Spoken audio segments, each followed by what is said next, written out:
नमस्कार, क्राइम से जुड़े सच को जानने के लिए क्राइम एक्सप्रेस को सब्सक्राइब करें और नोटिफिकेशन के लिए बेल आइकन को दबाना बिल्कुल ना भूलें। जो डर गया वो लुट गया। जानते हैं दुनिया में कैसे चलता है डिजिटल अरेस्ट का खतरनाक खेल। एक फोन कॉल, एक डर और फिर जिंदगी भर की कमाई गायब। डिजिटल अरेस्ट कोई कानून नहीं बल्कि साइबर अपराधियों की सबसे खतरनाक साजिश है। सीबीआई, पुलिस और कोर्ट का डर दिखाकर कैसे लोगों का दिमाग कैद किया जाता है, पैसा विदेशों तक पहुंचता है और कौन है इस इंटरनेशनल साइबर ठगी का किंग पिंग। डिजिटल अरेस्ट सुनने में भले ही कानूनी शब्द लगे, लेकिन सच्चाई यह है कि भारत के कानून में डिजिटल अरेस्ट जैसा कोई प्रावधान नहीं है। इसके बावजूद हर दिन देश के अलग अलग शहरों से डिजिटल अरेस्ट के नाम पर साइबर ठगी के मामले सामने आ रहे हैं। एक फोन कॉल के जरिए लोगों के दिमाग पर कब्जा किया जा रहा है और फिर बैंक बैलेंस मिनटों में साफ हो जाता है। साइबर अपराधियों का यह पूरा खेल माइंड अरेस्ट का है। जो डर गया वही फंस गया। ठग खुद को कभी सीबीआई अफसर बताते हैं, कभी इनकम टैक्स अधिकारी तो कभी सुप्रीम कोर्ट का जज बनकर वीडियो कॉल करते हैं। डर इतना गहरा बैठाया जाता है कि पढ़े लिखे, अनुभवी और जिम्मेदार लोग भी ठगों की बातों पर आंख मूंद कर भरोसा कर लेते हैं। दिल्ली के डॉक्टर इंदिरा तनेजा इसका बड़ा उदाहरण है।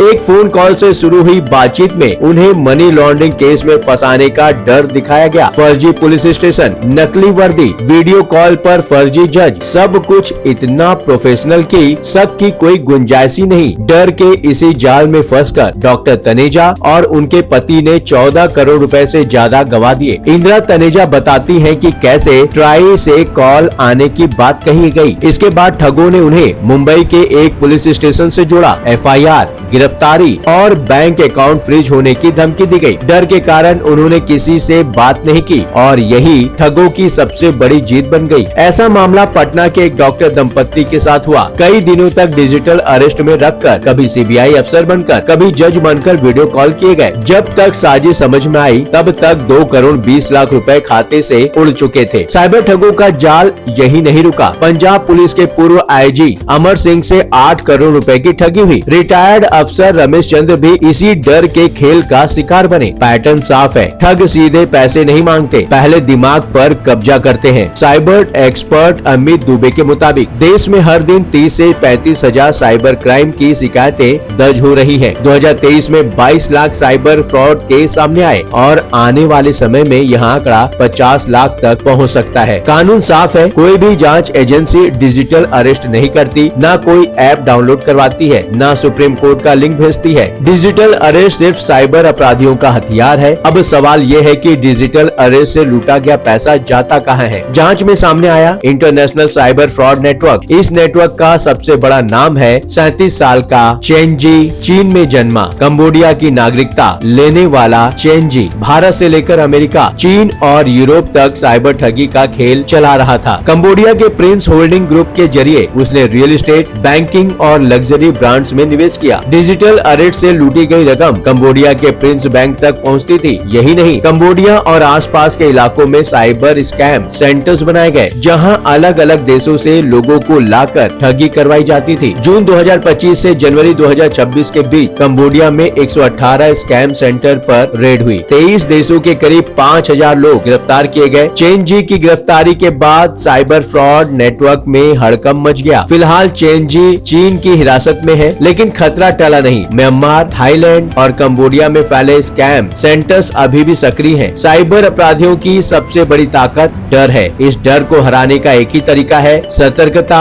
जानकारी और सही वक्त पर शिकायत। वीडियो को लाइक करें, शेयर करें और क्राइम एक्सप्रेस को सब्सक्राइब करें। आप अपने विचार हमें कमेंट के माध्यम से बता सकते हैं। क्या आपने भी डिजिटल अरेस्ट के बारे में सुना है? क्या आपके आसपास रहने वाला कोई व्यक्ति डिजिटल अरेस्ट का शिकार हुआ है? यदि हाँ, तो हमें बताएं। लगातार खबरों के लिए बने रहिए क्राइम एक्सप्रेस के साथ।